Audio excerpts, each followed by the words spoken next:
I don't know about you, but my life is busy and sometimes chaotic. And sometimes it lasts for seasons that feel never ending. Sometimes it's because I'm pursuing good things in my life that I enjoy. Other times it's by necessity. But nevertheless, I'm busy and distracted. Maybe you are too. I'd like to read you a story today from the Gospel of Luke, Luke chapter 10. Now, when they went on their way, Jesus entered the village, and a woman named Martha welcomed him into her house. And she had a sister called Mary, who sat at the Lord's feet and listened to his teachings. But Martha was distracted with much serving. And she went up to him and said, "Lord, do you not care that my sister has left me to serve alone? Tell her then to help me." But the Lord answered her, "Martha, Martha, you are anxious and troubled about many things, but one thing is necessary. Mary has chosen the good portion, which will not be taken away from her." In all of our busyness, Jesus makes spending time in his presence a priority. Matter of fact, he takes time to spend time with the Father, where he would stop what he was doing and pause his mission, move away from the healings and the miracles and spending time with his disciples, and go and spend time with the Father.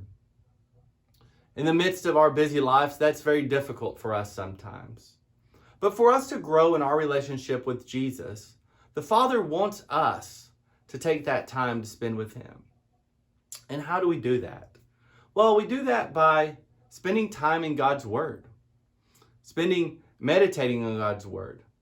In Psalm 1 says that we're to meditate on the law day and night. That's the Bible. The Colossians chapter 3 tells us that we're to dwell on the word of Christ richly. And so spending time in God's word renews and refreshes us and grows us as we come into his presence. Other ways that we can grow and in discipleship is by spending time with other people. Spending time dwelling on the word of Christ together, doing life together, praying together, coming together. And there's some simple ways we do that. We don't have to spend hours and hours in prayer and hours in God's word daily. But what we can do is be meditating on God's word throughout the day, singing hymns of praise and worship to him as we go about our work. Because spending time in God's presence and spending time knowing God and growing in our faith and in our relationship with Jesus helps us experience and take the good portion. The portion that Mary took, being in the presence, being intimate with Jesus. There's many good things that we can be doing in our lives for our families and for our spouses and for our grandchildren. But it all starts with Jesus.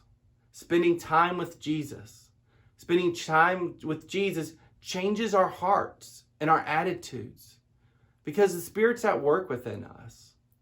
And so hopefully over the next few weeks, we'll begin looking at some practical ways in which we can spend time in God's word and in God's presence.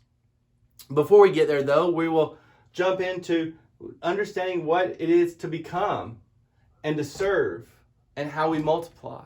And then we'll jump into a few things, a few practical things of how this discipleship process